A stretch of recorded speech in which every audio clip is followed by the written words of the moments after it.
Good morning. Good morning. Good morning. Good morning. Has everyone survived? Has everyone survived Halloween? Because it's not over yet, right? We still got some pumpkin carving and so on. Yep. You can't hear it? Because I hear it going through the microphones. Or maybe I'm just hearing it inside my own head. Could be. All right. Well, welcome to Fireside Chat. It was a fun week this past week. I mean, we had a lot of stuff going on. Isn't it a totally different feel when we have the activities? I cannot wait, and I know you can't wait either, for Anderson Hall to open up, right? Life changes. You know, with the activity there, people get going. They start feeling like there's, things are happening. So let's hope that all goes as planned, because we know everything does go as planned, right? Yeah. That's the one thing I can assure everyone, is that whatever we plan, everything will be right exactly as such.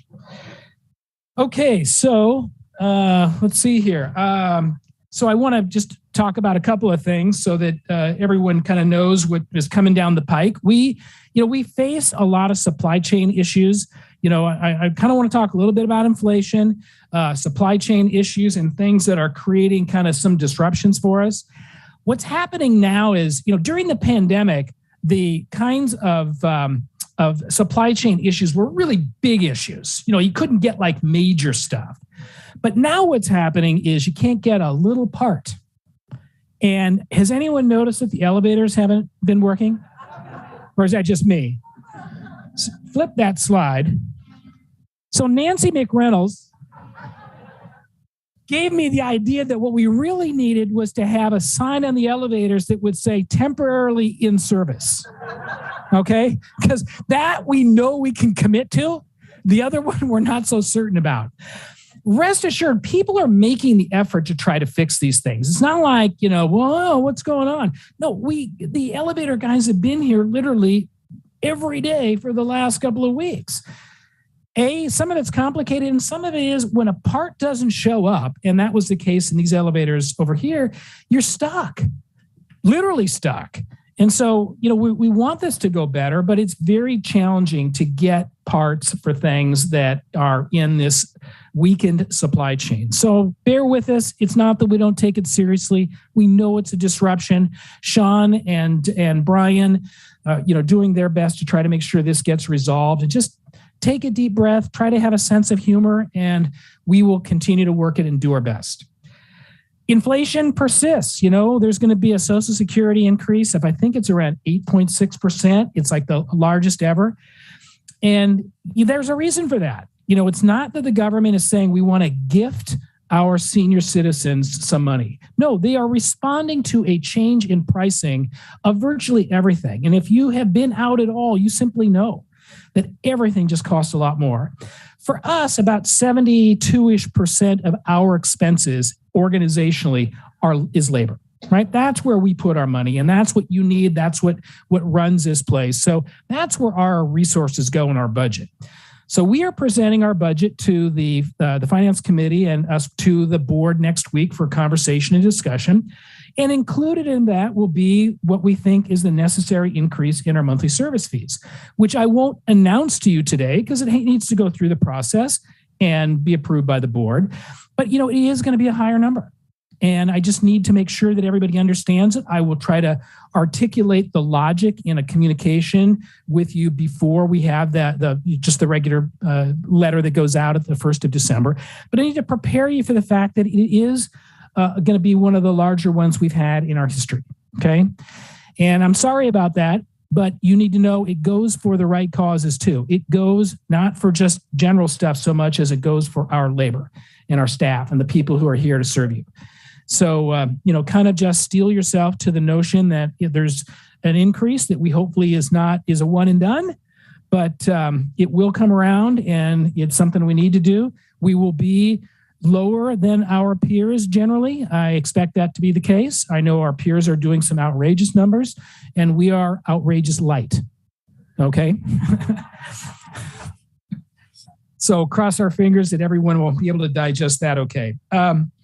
West Tower project, we're still kind of marshaling along. We think we're going to have some updates for us next week to understand how is our budget doing, what is the number that we can afford here in a new tower. We will then get into the design side to make sure we can build something to that. So there's not a lot of news. It's not that we want to share something. It's just I don't have a lot of input until we get some people who will say, all right, here's the analysis we've done. Here's what we think you can do. And you ought to build towards that number. And we will inform you as soon as we've got some clarity on that. Let's see, signage policy. So, we had a lot of controversy with that Black Lives Matter signage, and the cause is legitimate and important and meaningful, and maybe using the building as our way to express that is not our best approach. So we kind of rethought this and said, you know what, we really ought not use our building as our billboard for our values and our issues, because it does offend some people. It's not that we don't care about the causes, but there are other ways in which we can represent what matters to us. So we have approved a policy at the board level to say we're not going to use our building as our signage, except in the communication and advertising of Horizon House, which means you have the name on the building and you do whatever signage you need, but we're not going to use the building as our way to exemplify our values. There will be other ways. So just so you know, it won't be for any causes. The building is the building is the building. The other thing I wanted to mention, and Mike Meekum is here, who is our board trustee president, and he's going to talk a little bit about the CEO transition. And we approach this very differently than a lot of other communities where they don't bring it up, right? They just kind of like under the radar deal with their leadership transition. And we are willing to have a much more open process and involving residents to some degree, involving staff, involving leadership, not because people are going to be picking the next CEO, but they are going to have some influence that helps our search firm understand the culture of who we are. The most important thing is, you can find lots of people with the substantive skill sets to be in leadership, but can you find somebody who understands the gestalt of who we are? And will be able to make decisions and be able to lead in the context of what this community is about. That's the hardest part of the find. So I feel good that we have a search firm that understands the value of getting to know the community, getting to know the people, so that their choices are not out of context. So I'm confident it'll all lead to a good place, and you will be so happy in the future, and you'll just have to suffer through with me for another 9 months. I'm like the dying cowboy of the 50s. All right already, but I'll be here, and you can kick me around for a little longer. And let's see, I also wanted to mention about our booster and flu shot. We had another great clinic. Lori hustles her tush off to make sure that we have got a program here and don't have to have everyone try to figure out where to go and get things done outside of here. So we had, let's see here. Make sure I got my stats right here. We had 281 residents, or 68% of our total participated of independent living residents participated in the booster shot. And we had 89% of our assisted living. Now, some people got their shot somewhere else, but the point is, we provided it here and made it easy for people. And it's a great service. And I hope people appreciate it. I saw lots of long lines. So I know that you plugged into that. Let's see. The other thing, vaccines, we had 75% participation on independent living. That was about 310 residents who got in line for their flu shot. And then 60 residents, or 92%, in assisted living. Now, I don't know if the distemper shot program is going to be as great of a turnout, but I have a few recommendations for some folks. I want to make sure they get their shots early. The majority of you are safe and secure. Just a few people, I want to make sure they get that shot. Let's see. All right. What else do we have here? I have to kind of go with covered all the items here. I think I got them all here. Yeah, so I guess I didn't talk through the agenda. I figured everyone could read that, but you see we've got Freeway Park updates, got some staff introductions, the new CEO search from Mike, philanthropy. We'll talk a little bit about Andrew Hill will talk a little bit about the Balance Exercise and Mobility Center that we are working on. Some environmental updates from Barbara Brown, dining services always with Jeff Townley, and the front porch from Joan Hudson, talking a little bit from the marketing and communication side. And of course, there's always campus improvements. So Eli will have a few things to say, and resident council updates from Elizabeth. And then I'll kind of finish up with some other things at the very end. Okay, I think Mr. Meekum, is that right? Mr. Meekum is up next. All right, with no further ado.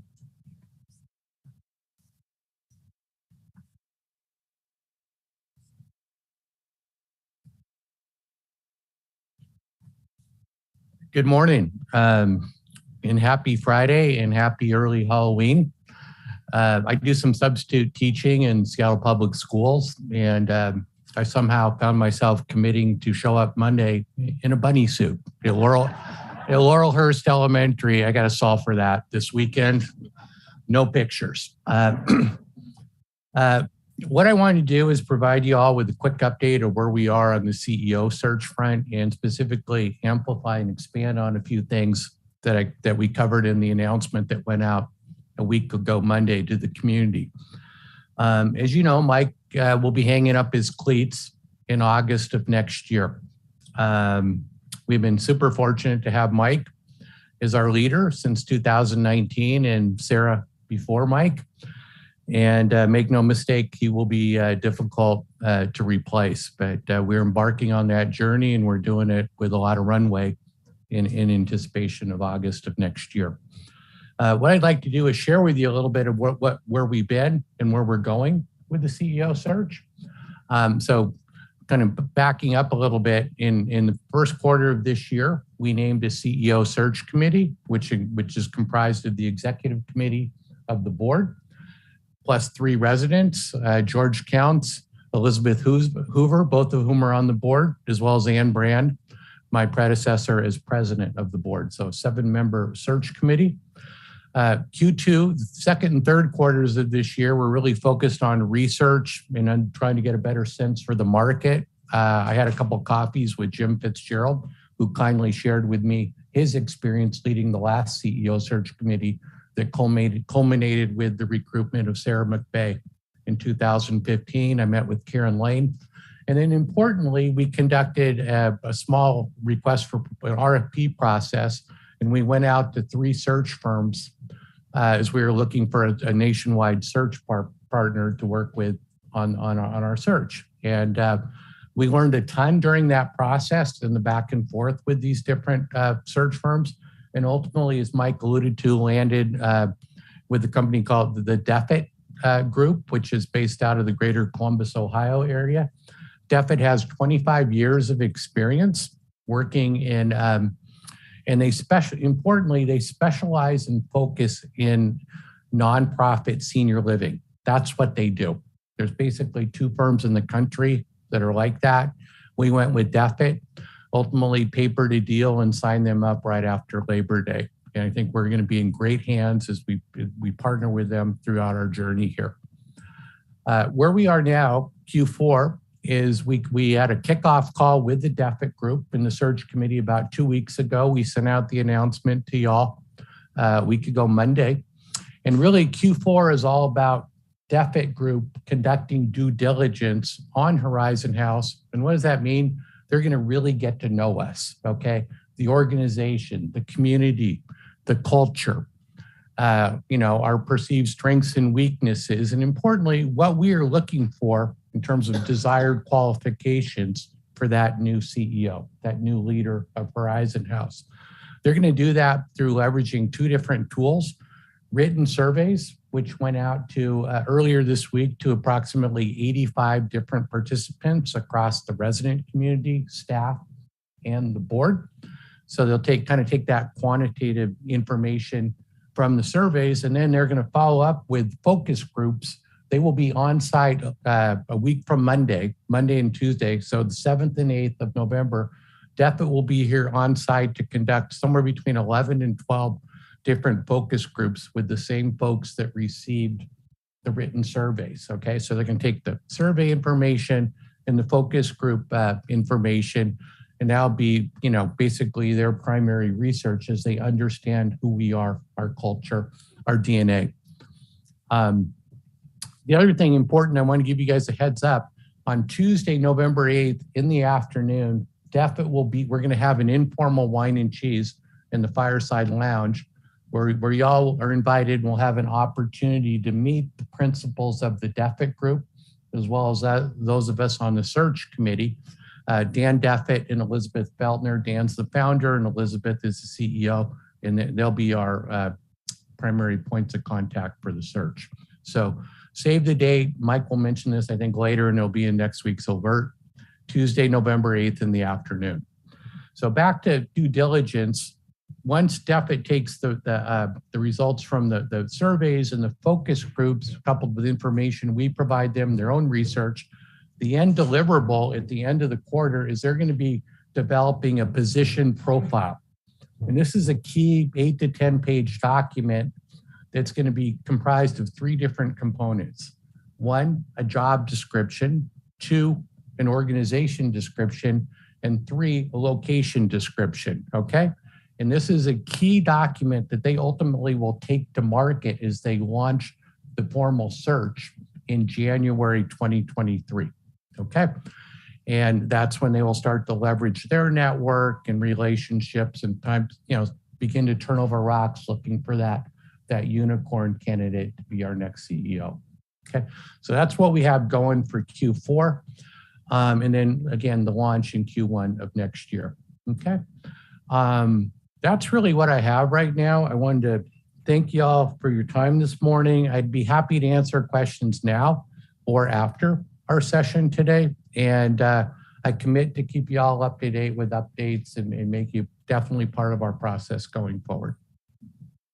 Thank you. Oh, and with that, what I'd like to do now is turn it over to our next speaker, Risa Conklin from the Freeway Park Association.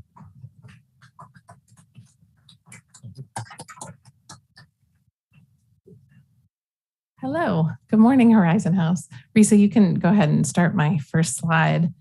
Give a shot of color while I introduce myself. My name is Risa, and I'm the Executive Director of the Freeway Park Association. And I wanted to introduce myself to folks who don't know me or the work of the association yet. I'd like to give you a little update about what we've done this year and some things to look forward to this fall and winter. So go ahead, next slide. So Freeway Park Association, we're a nonprofit organization and we're membership based. So organizations like Horizon House and our other neighbors are members of the association. We've been around since 1993, started by the Horizon House security director at the time, and Mike Evans, who just recently passed away. So thank you, Mike, so much for starting the organization and helping us grow as a community together. So Horizon House really is an integral part of our history, our present situation, certainly our future. So there's myself as the executive director, and we have 2 other full-time staff members. Jesse Perez is our coordinator, our program coordinator, and Shane Crawford is our park operations coordinator, which is kind of a new position for us, and it really helps us better work with the parks department to understand the needs of the park in terms of maintenance, regular upkeep, safety and security, things like making sure the lights are on. All of that has become a much more important part of our job than ever before. We have an all-volunteer board of directors. Brian Haltz from Horizon House is one of our members of our board of directors. And we also have just many, many community partners who help us with programming. They support us in a lot of ways, not just financially, but for instance, the Washington Athletic Club donates their staff to teach classes in the park. So that's one way that we engage other community partners in lots of different kinds of ways. Our next slide, please. So our areas of work are really varied. Like I mentioned, we do a lot of community-based planning. So thinking and working with the Parks Department on what does this park really need? This is a park that was built in 1976. So it's got a lot of infrastructure needs right now and has for many years. So we worked for, to almost 2 years to secure $10 million from the Washington State Convention Center. And we are using most of that money to upgrade the park's infrastructure and also add some new amenities to really bring the park into the 21st century and meet the needs of our community today. And those things will include 2 new bathroom structures or an upgrade of the bathroom structure right in your backyard in the upper lawns area, a new bathroom structure in Seneca Plaza, as well as a concierge station.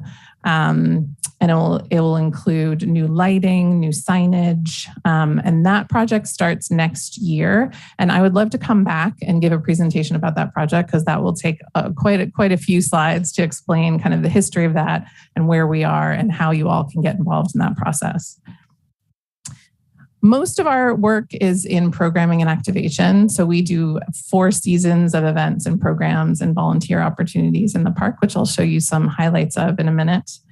And then we do a lot of fundraising and advocacy, making sure that people know about Freeway Park. It is a very hidden place. And even though you all know it very well, most of Seattle does not. It's funny. I mentioned where I work to people all over the city, and they either know Freeway Park and love it, or they've never heard of it before. So part of our job is really just spreading the word with outreach and engagement and advocacy. So letting City Council know that we're here, letting them know that we need extra resources and all kinds of things like that. Next slide, please. So I'm just going to show you some beautiful photos of what we've done this summer. I hope some of you are able to come to some of our programs this summer, and you have lots more opportunities this year if you haven't. Go ahead, next slide. So our programming and activation is really broken into different areas. So we spend most of our resources on regular programming. So things that happen on a regular basis, they're happening either every day or every week. So our longest running program, and something that Horizon House has always been really helpful with, are our book carts. And we sell books Monday through Friday. All the proceeds go to benefit the Friends of the Seattle Public Library. And Horizon House comes down and volunteers at the book carts, and it's an opportunity to engage with community members and also raise funds for a great organization. We also do all kinds of things. Zumba. I mentioned Zumba and yoga in the park over the summer. Movie nights. We had live music in the park on Tuesdays with a beer garden. That was really fun. So lots of things that happen regularly and really create kind of a tapestry of things that are always going on. To make a park safe, we want to have lots of activities and lots of people in the park working together to kind of make it harder and less enticing to do things that we don't want to see in the park. Go ahead, next slide. We also have our signature events, and these are just one-time events that we put a significant amount of time into, but they're really just like a couple hours of fun. But what we saw this year is really like a bounce back of participation in our signature events. We saw pretty much like 250 people at each of our events this year, which was just so heartening to see people back in the park and celebrating with one another. These are really like community celebrations. So our Freeway Park in Bloom celebrates the spring. We have a botanical artist who comes and does a big installation, and we partner with a lot of community organizations who focus on the food systems of our bountiful Pacific Northwest region, opportunities for folks to learn about urban gardening and beekeeping and all those kinds of wonderful things. So that was in June. Go ahead, Risa. And then we celebrate the summer. Usually we celebrate the summer with a fountain festival. As most of you probably know, Freeway Park has, 5 incredible fountains, actually, with the Piggott Corridor included. And And they have all been severely underserviced for the last several years. So the Piggott Corridor and the Canyon and Cascade fountains, which are in the main plaza of the park, Seneca Plaza, have all been under construction for many, many years. And there's been a lot of supply chain issues, as Mike was mentioning, that you all have to deal with as well. Concrete strike, all that stuff. And then you add COVID into the mix, and it has created a much longer process than we had hoped. So next summer, the fountains will be on, and we can all have a proper fountain festival and celebrate the return of the fountains. But this year, we still had a good time. We had a bubble machine, lots of kids activities. All of our events have pretty simple components. We always offer free food, music for live music, and some kind of art project. So those are our three components, and it works pretty well. So next slide, please. Just recently, we had our fall festival in October, and we celebrate that up in your backyard, the upper lawns. And that's the festival where we use the paintings that we make during the summer with community members, and we use those paintings and we build them into lanterns, and we hang those lanterns in the park. So all of the artwork that you see down in the upper lawns were all painted by people who came into the park during the summer. So it gives folks a reason to come back, visit their art, create new connections and new ways to develop a relationship with the park. Next. Some things to look forward to. So I mentioned our book carts are our longest running program. We continue that through the winter, and we just do them on the fall and winter. We do it on Tuesdays and Thursdays down in Seneca Plaza, and we have created this, what we call the cozy corner. So we have a canopy, we have a fire pit, we have hot tea and cocoa and coffee. We have some music going, and we have our book carts. So come down and visit us. You can meet Shane and Jesse down there if you haven't met them already. Get a book for, the holidays. And that's something that we can offer throughout the whole year. We also have a volunteer opportunity coming up on November 5th, our bulb planting party. So we'll plant tulips and daffodils. And then we do like an overdressing of an annual flower. And then we can look forward to all enjoying spring blooms together. Next slide, please. Some other special events coming up. Today, we have our Park Pups Spooktacular event, which is a dog costume contest. This is our second year running, and it is pretty hilarious. I don't know if any of you remember Alex Hudson, who used to be the director of the First Hill Improvement Association, but she is going to be our MC for the day, for the evening. So if you want to come down and say hi to Alex or Doug, we'll be there as well. The First Hill Improvement Association is co-sponsoring this event with us. Again, we'll have free food, we'll have live music, and we'll have some art projects. And the art projects will be the dogs in costume.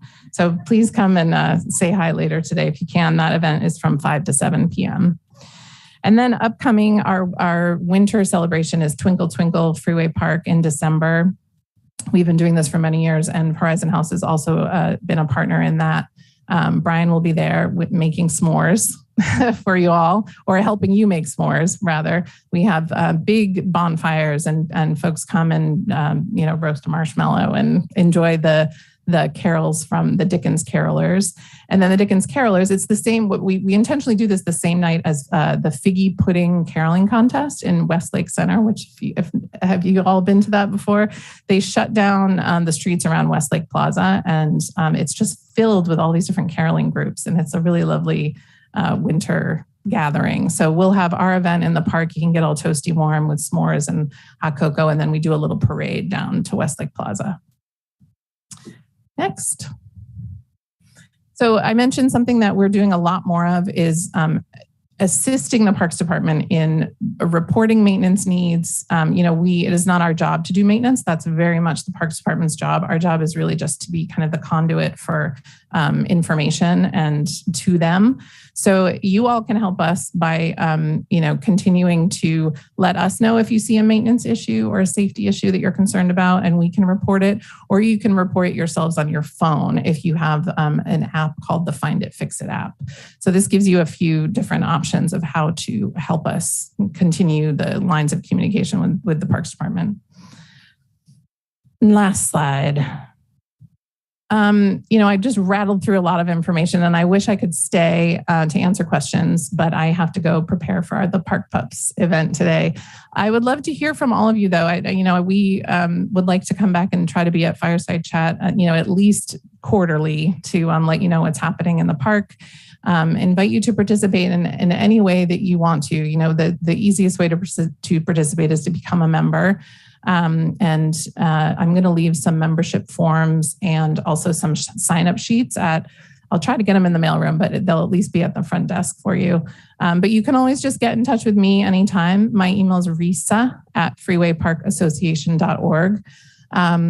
And yes, I'd love to hear from you. We are, like I said, just sort of integrally connected to Horizon House from the day one of this organization. And I know we have a big capital project happening next year. You have a big capital project coming up. There's going to be lots of coordination and lots of opportunities to help one another through those projects. So thank you very much. And I'd like to now introduce Silarina Powell, who's going to talk about new hire introductions. Thank you.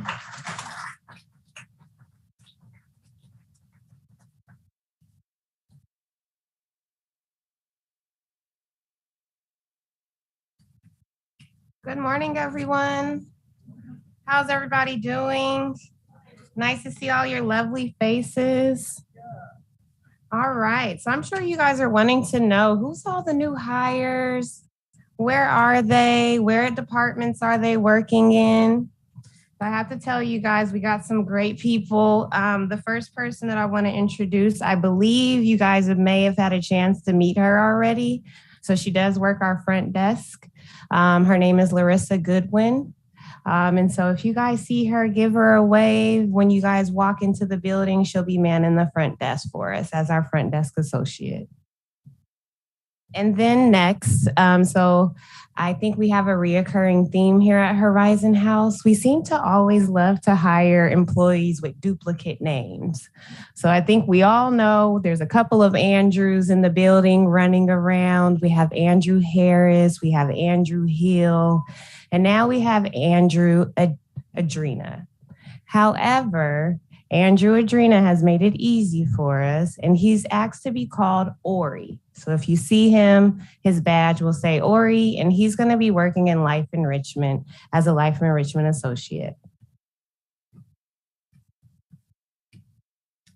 And then next we have in our kitchen or our food services, one of our newer employees. I just actually onboarded him last week. His name is Emmanuel Tolentino. So if you're in the kitchen and you're getting yourself some breakfast, lunch, or dinner, and you see Emmanuel, you go ahead and give him a big wave and tell him welcome to Horizon House. And then if you happen to be going into the garage and you're leaving out to go have dinner or maybe go shopping to the store and you need your car, whether you're coming into the garage or you're leaving out of the garage, you're going to run into Kiddis Yosef. Kiddis actually works the morning shift. And so he typically is here by the time I get to work around 9:30, and then you'll see him probably throughout the day up until about 3:30. So if you see Kiddis, you tell him welcome to Horizon House as well.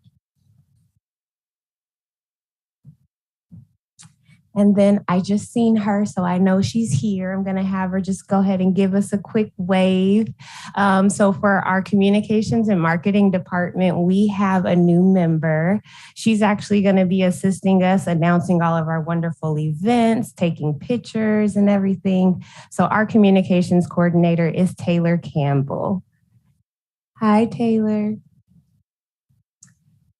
And then Another person who is actually a part of food services, but is primarily going to be working in assisted living. We have brought on a dietitian in assisted living, and her name is Jessica Bratude. Jessica has been here for about 2 weeks. Of those 2 weeks, I just seen her for the first time yesterday. So my hopes is that she frequents around so you guys can see her in person as well.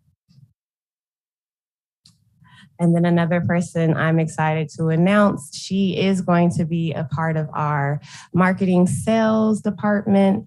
We have brought on a new sales manager specifically to assist us with assisted living, and her name is Amanda Rubel. And Amanda will be starting with us on Monday. And then last but definitely not least, another member that will be a part of assisted living and that will be working as a registered nurse upstairs is Tinsy Choki.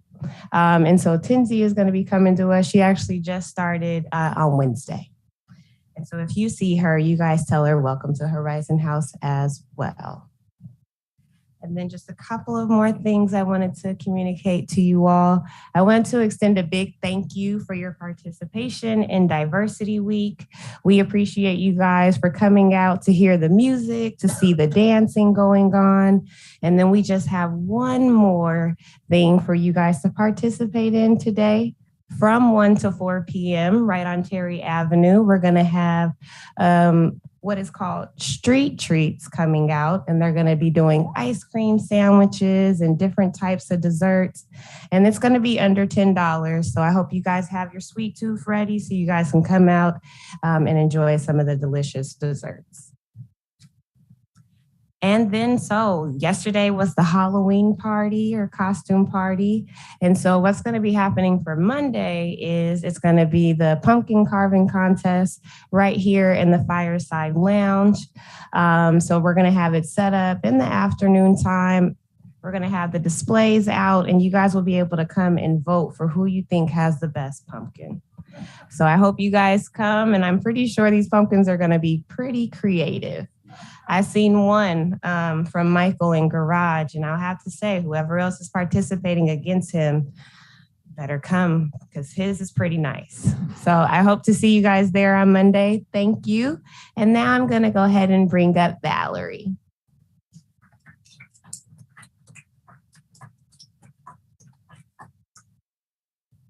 Oh, thank you. Thanks, Lorena. Good morning. I usually do a better job of greeting the new residents who are being introduced, and I got sidetracked talking about football. So I'm not sure who all is here. So I apologize. If you're here in person, as your photo is displayed and I introduce you, if you wouldn't mind just giving a little wave so people can see your smiling face in person, that would be most appreciated. So it's my pleasure to introduce quite a few new residents. First, Margie Cates. There she is. Hi, Margie. Margie was born in Fort Worth. She earned her master's in education and worked as an educator. Margie is a member of the Women's University Club, Epiphany Church, and the Seattle Education Foundation Board. Her interests include playing bridge, mahjong. I'm sorry. Oh, sorry. Sorry. Is that better? Yes. Thank you. Sorry. Reading my notes too closely. Her interests include playing bridge, mahjong, Mexican train dominoes, and getting together with friends. Welcome to Horizon House, Margie. And I think I saw Pat Dubrow. Pat in the pretty pink. Pat was born in New Jersey. She earned her BA in social science from San Jose State and worked as a computer program, as well as held the position of president and treasurer of many organizations. Pat belongs to AAUW, LWT, and Women's University Club. She enjoys history, genealogy, knitting, lectures, opera, and local theater. Welcome to Horizon House, Pat. And I don't think Bob and Mary are here. Bob and Mary Casey. Bob was born in Oklahoma. He earned his BA in English and medical degree in advanced psychology and had careers in both medicine and as an author, and is a retired Army major. Bob is a member of the King County Medical Society, Neptune Conservancy, Seattle Art Museum, and the Frye Museum, and enjoys hiking, travel, writing, and reading. Mary was also born in Oklahoma. She earned her BA from the University of Oklahoma and master's from the University of Arizona. Mary is also a member of the Seattle Art Museum, Frye Museum, and Nature Conservancy, and enjoys art history, pottery, and music. Welcome, Bob and Mary. And I don't think Rick and Linda are here either. Rick and Linda Sedgley, familiar face to many of you. Rick was born and raised in Seattle. He earned his Bachelor of Science in Civil Engineering and worked as an engineer. He volunteers and has strong connections with Plymouth Church. He enjoys woodworking, photography, and gardening. Linda was also born and raised in Seattle. She earned both her BS and MS and is an artist.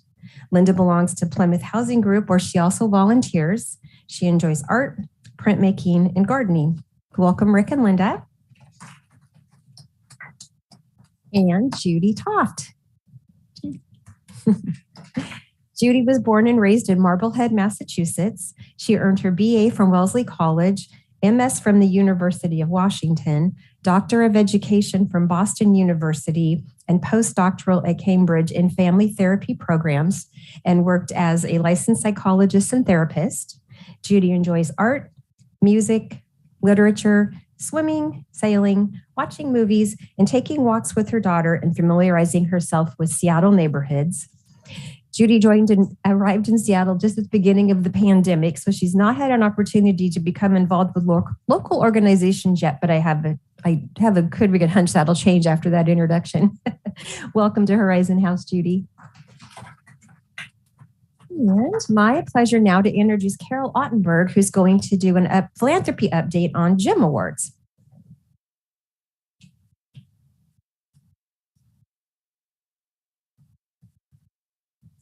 Good morning, everybody.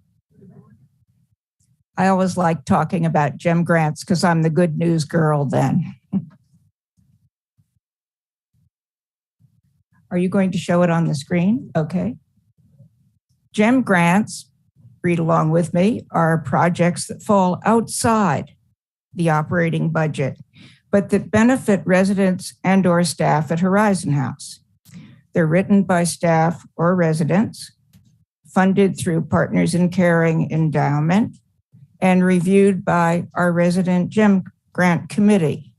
And people always want to know about the money. They're usually in the range of $200 to $10,000.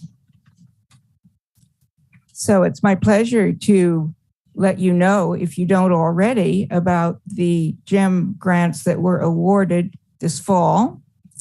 First of all, we have an outdoor labyrinth coming. It will be painted on the sea level deck.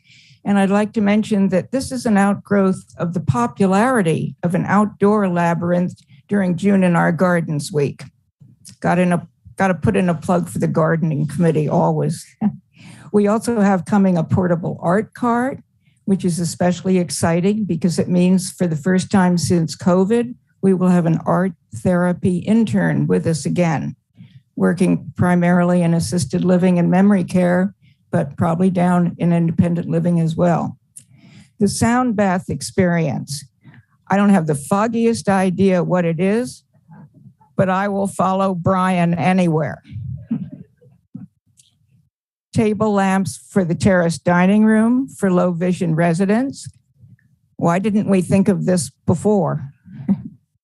Elder Grow Garden, a raised garden in assisted living, bringing the outdoors in. I can hardly wait, and I hope sometime we'll have it down by the dining room, maybe with herbs or something being discussed. Plant caddies for the potted plants up on assisted living. Jeff, I think, is in charge of that.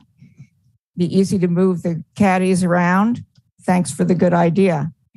And finally, that's not all fitness. That's assisted living fitness equipment and cart.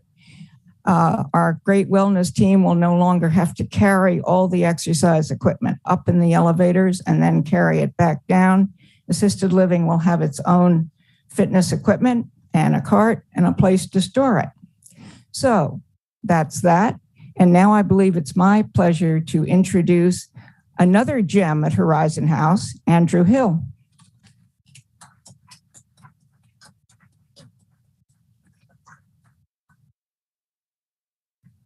Hello, everyone. What an introduction. Another gem. Wow. I'll try to be short. Mine should be the shortest. It's only one slide and hopefully the happiest news. But as you guys have learned pretty quickly, I like to talk. So I'll try my best to keep it short. I'll try my best. So last Fireside chat, we talked about what the Beam Center is, the Balance Exercise and Mobility Center. And I told you stay tuned for a big kind of unveiling event. Well, I'm just here today to announce the date of the event and some things that we can look forward to. So the date of the event is December 8th. It'll be from noon to 3. We may add a little bit or shave a little bit off. But during it, we will have tutorials of all the new equipment. We will have signups for one-on-one sessions, not only on how to use the new equipment, but say it's been a long time since you've been down at the gym and maybe you want to know where your own fitness levels are. We'll have signups so you can do that.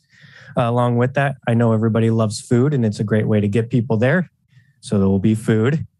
And then we'll also do tours of the new therapy space, which is the old HR space that will be up and running. They're actually looking at doing a kind of small move-in next Friday. So therapy will be moving in next Friday, but everything will really be up and going by that December 8th date. Along with that, we'll do kind of a ceremonial ribbon cutting. We'll be taking videos of it so we can post everything of all the tutorials and talking about all the new pieces of equipment. We'll take videos so we can have that up for you to watch if you can't make it to it. And then we'll have a little Q&A as well. That's really it. A bunch of exciting things coming to the fitness center, a bunch of new equipment that is here, needs to be put together, but it is here. And then some that we hope to be getting in soon as well. That's all I really had for you guys. Just a quick, hopefully exciting thing to look forward to. I think I am introducing Barbara next. So everybody give it up for Barbara.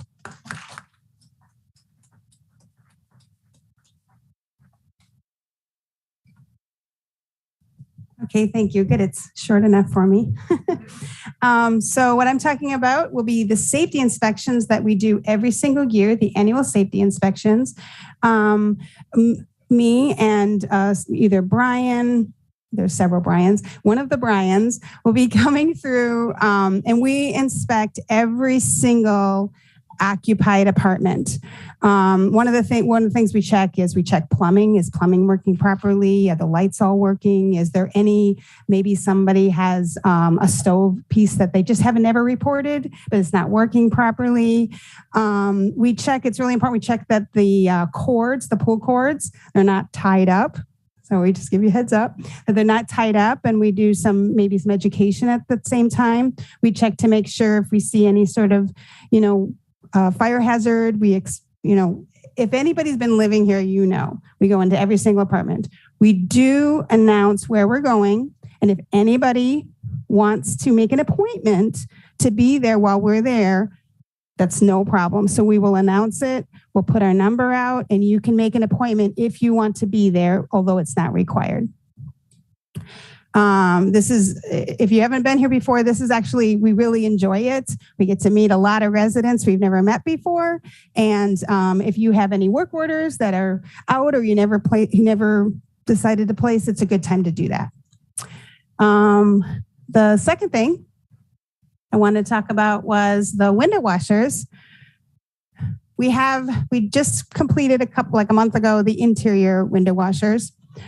We had a couple of rows of apartments because of equipment for the construction of the roof that we weren't able to get those, which was the A and B apartments, the R apartments, I believe, in Central and in East Tower. We were trying to get the window washers out just to do those, and we couldn't get them scheduled. They were booked up.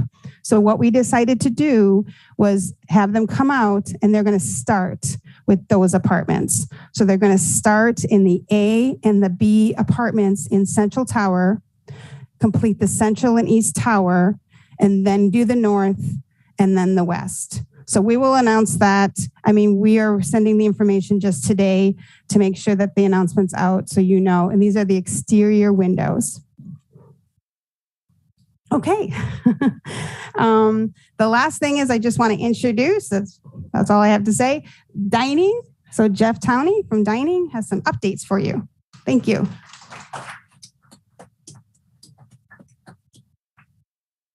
Packers, what's going on there? Although I don't have much to say, I'm a Bronco fan, so things are not going well for me this year.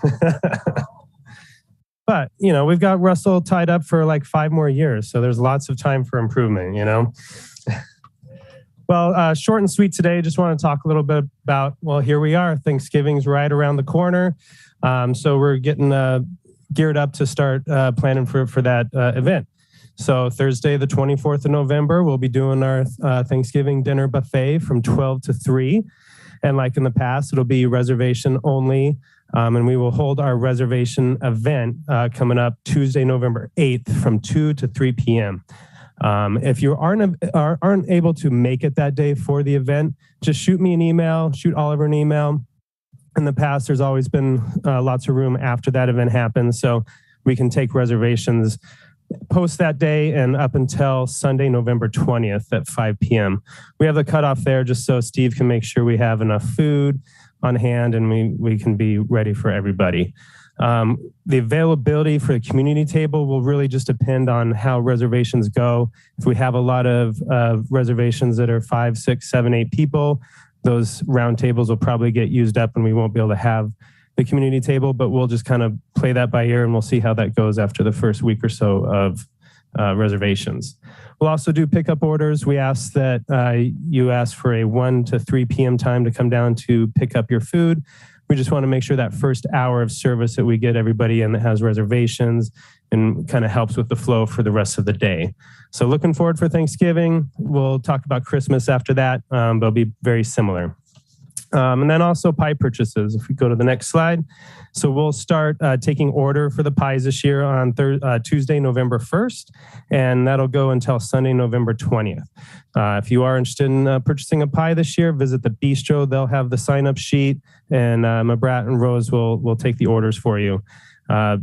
Like we've talked about with inflation and everything, the prices of food have gone up, so you'll probably notice the prices of the pies are a little higher than normal. We'll have the pecan pie at $26, pumpkin at $22, and apple pie at $20. So we hope those don't scare you off, but we'll have some good pies for you for Thanksgiving. And that's all I got. So I'd like to introduce Joan Hudson and talk about the front porch. Thank you.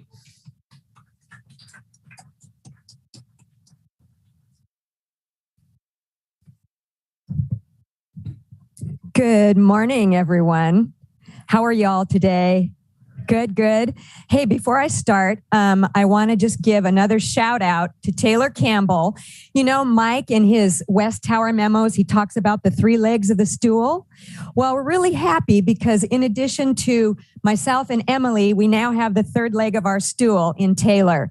So we're excited to have her join us. And she has jumped right in. We forced her into a monkey costume yesterday for the Halloween party. And she also jumped right in taking photos. So we're just thrilled to have her with us. So what I'd like to do is tell you a little story. My husband and I met a couple a while ago at a party. They were a little bit quirky, but they were fun and interesting. And they suggested that we drive out to their place and we would go together to a nearby restaurant for dinner. Great. So one Saturday we drove out and they live in North Seattle and we got to their driveway. It was a long wooded driveway. And when we got to their house, we were so surprised. All of their furniture and other items were stacked up on the front porch. So I had to take a picture of it. Want to show it, Risa? Can you believe that? Well, they came out of a side door and they looked a little embarrassed. And they said, well, we're sorry, we can't invite you in because our rooms are really tiny and we have absolutely no cupboard or closet space. That's why everything's out on the front porch. Okay. So if you haven't figured it out yet, I am like totally pulling your collective leg. But It is an app metaphor for one of our communication channels, HH Connect. Who can tell me what HH Connect is? Come on, shout it out.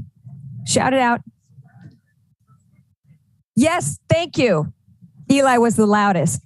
HH Connect is our internal website for residents. Now, HH Connect has been around for a really long time. And in like 2021-22, IT Director Brian Levitt put in a ton of effort purging old information and bringing the site up to date in terms of its version number, it's the infrastructure. However, can we have the next slide? There's still a lot of stuff on the home page of the website. Lots of text, 3 columns, lots of links. In fact, I couldn't fit the entire home page on one screen. So let's go to the next slide. And let's go to the next slide. Okay, so that's a lot of stuff for a home page. So if we go to the next slide, this is how HH Connect is like the front porch. There's too much stuff on the front porch. Just like the porch of my imaginary friends. This current site structure doesn't give us enough closet space to include all the information that may be helpful for you. And also, we aren't able to organize it in the most logical way that is easy for you to find. So you know about the home improvement shows. We all know about curb appeal, right?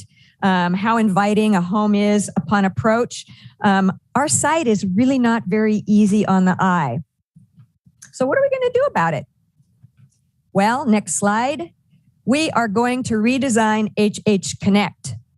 And here's our goal: to maintain HH Connect as the primary source of information for residents and to provide an improved user experience inclusive of well-organized, relevant, and easily accessible information. In other words, we are going to have HH Connect redesigned by an outside developer. It'll be managed, the project will be managed by communications and maintained by us on an ongoing basis with, of course, valuable IT support for infrastructure needs. In the not too distant future, we hope to have an HH Connect a little more like this. Thank you. And next, you know, there's an old rock and roll song. I'm going to sing it. Eli's coming, hide your hearts, girls. Eli's coming, hide your hearts, girls. Eli Lemansky. Oh, thank you, Joan. Good morning. Campus improvements. All right, starting with, I'm still blushing. Thank you, Joan. Beginning with the Reclad project. For the most part, the project is complete. Yes. Finally. There are some loose ends, namely some audio-visual. The new projector, some microphones, some new speakers. Those are expected to actually arrive in December, which is earlier than we were expecting. That's good. And then also the kitchenette. The kitchenette needs to be remodeled, and that should occur in April. The supplier gave us some very long lead times on kitchen equipment. However, some of residents commented that once we got rid of the scaffold from the sidewalk on University Street, well, it left behind some dead landscaping. So that's something that we will address. You'll see some nice green landscaping there soon, we hope. All right, next is the Central and East Tower corridors. So for Central Tower residents, recently floors 13 through 18, we gave you all new thermostats, and it started off a little rocky. There was by default, the thermostats had an occupancy sensor, which is completely not needed. And what it would do is shut off the heat. Well, that update has been corrected. And by the way, there were also some new thermostats on floor 4 through 12. The system is back online. It should be corrected. However, if you go to your thermostat and it does not have a dark background and only 2 numbers, one being the room temperature and the other being the target temperature, please contact Lauren at extension. Oh gosh, does anybody know Lauren's extension off the top of her? 5489. 5489. And we'll ensure that it's corrected, especially before the weekend. And if you do have any problems over the weekend, just call reception and they'll get a facility engineer out to your apartment. But anyways, I apologize for that inconvenience. It's a lot of residents, 140 residents in the Central Tower. All right. Also, with the Central and East Tower, we have the corridor finish work coming up. I show here late November. It'll actually be more like early December because we really need the contractors to focus on getting Anderson Hall completed by then. Yes, good. All right. And speaking of Anderson Hall, so originally we were hoping to have it completed by Veterans Day. Linda Purdy has now rescheduled the Veterans Day events for the Sky Lounge, I believe. Maybe the dining room, but I think it's the Sky Lounge. But December 4th will be our new opening day, our grand opening day for the employee recognition party.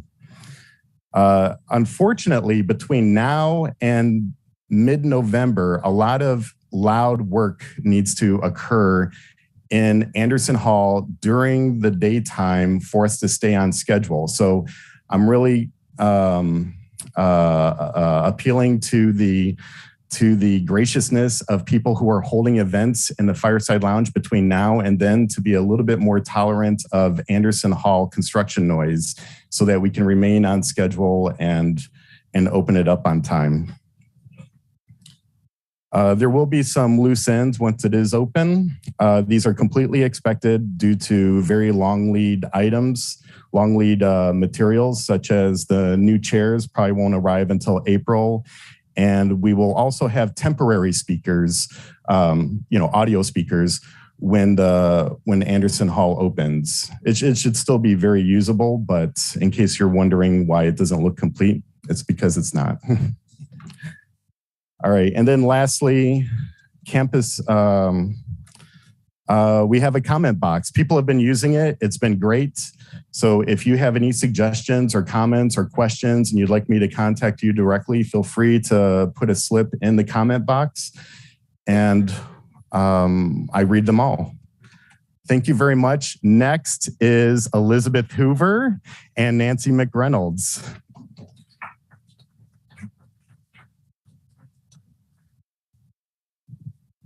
You're going to hear some duplications here because we do a lot of collaborating with wellness, HR. First off, we want to thank Lori Warfield for arranging the 2 vaccination clinics that were held recently. And we truly appreciate the effort to keep us residents well in the face of the COVID threats. And also HR's Diversity Week. These events have been so special and so many of us have enjoyed the food truck treats you've arranged. And we hope that all of you enjoyed the spectacular Halloween party yesterday, which went quite well considering our restrictive location and inability to hold a parade as usual to show off all those clever and innovative costumes. And be sure, though, that you visit the Fireside Lounge on Monday because that's October 31, actual Halloween day, to see the carved pumpkins that the staff members will have on display. We look forward now to collaborating with Linda Purdy and Erica Campbell for a meaningful Veterans Day program. Plan to come and enjoy that tribute to former resident retired Admiral Tom Hayward. who led so many such programs for us, and to honor the veterans who are still with us here at Horizon House. I've been asked to encourage any veterans, both residents and staff, who wish to be recognized to please fill out a veterans information form. They're located in the mailroom, or ask Erica Campbell for more details. Erica is also organizing a display table in the mailroom, not in the mailroom, sorry, of military memorabilia, and she would be fiercely protective of any items one wished to loan for that afternoon's event. So again, contact Erica for details about that. Just in case you've not heard the recent results, the Residents Council election this month of 5 new members to fill the vacancies of those who will be retiring at the end of December.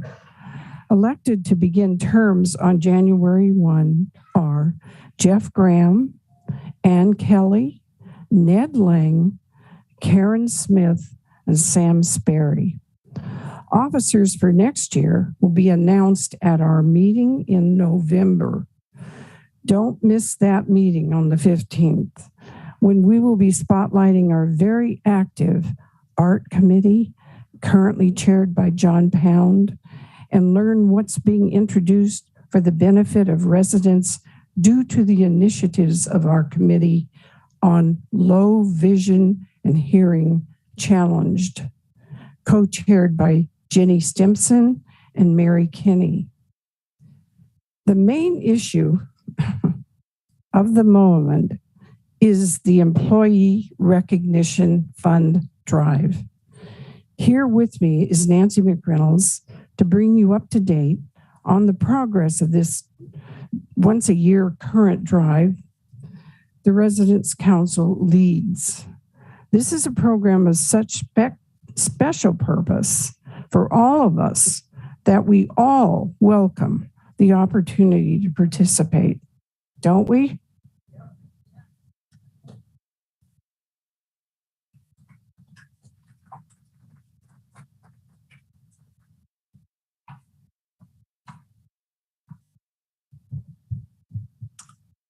Earlier this week, I was headed downstairs at 10 o'clock at night.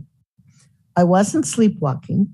My husband hadn't locked me out of our apartment, and I wasn't in my pajamas. In fact, in case you are wondering, I knew where I was going. I was headed to the Residents Council office on the B2 level.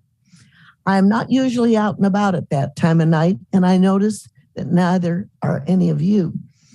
What I did notice was that there was a whole cadre of employees that I've never seen before who are working to make this a nice place for all of us to live. There were people vacuuming and cleaning and hauling garbage. We have approximately 230 employees at Horizon House. A large portion of these people we never see. We never have a chance to say thank you for what they do for us. These employees include our cooks, those working at the loading dock, garage employees, those working in janitorial and housekeeping, security, and those who do purchasing. I could go on, but I won't. However, we do have an opportunity to say thank you to all of our employees through ERF, the Employee Recognition Fund. This is one of the most important activities that the Residents Council sponsors each year. This fund is created by donations from the residents of Horizon House. That means you, and that means me. As a result of our donations to this fund, all employees, with the exception of the executive team, who have worked at least 52 hours between November 1 of last year and October 31 of this year, will benefit. The amount they receive is dependent upon how many hours they have worked and how much we contribute. All 15 members of the Residents Council have made their contribution. Last year, 92% of our residents contributed. Can we make that 100%? With your help, I'll be able to make that announcement at our next Fireside Chat. No gift is too small. Every dollar given makes a difference. You should have received a request to contribute in your mail cubby on October 1. If by chance that letter got misplaced or you feel you just didn't receive it, there are still ample opportunities to participate. There are donation forms along with return envelopes in a box on the shelf in the mailroom. You can phone me or Sally Wren, and we will see that what you need is put in your mail cubby. Checks should be placed in the wall receptacle in the mailroom opposite the copy machine. If you have not given by November 1, you can count on receiving a nudge, another request in your mail cubby. This fundraising drive concludes on November 15, and checks will be given to our employees on December 4. As of Monday of this week, more than $265,000 has been given. If your name is not yet on the list of contributors, please give serious thought to making your contributions before the end of the drive on November 15. If your contribution will be coming from your IRA, please let me or Sally Wren know so that we can be watching for it. I want to take this, this opportunity to shout out a great big thank you to all of you who have already given. And finally, if you should find me wandering about in the middle of the night, please point me in the direction of the North Tower elevator.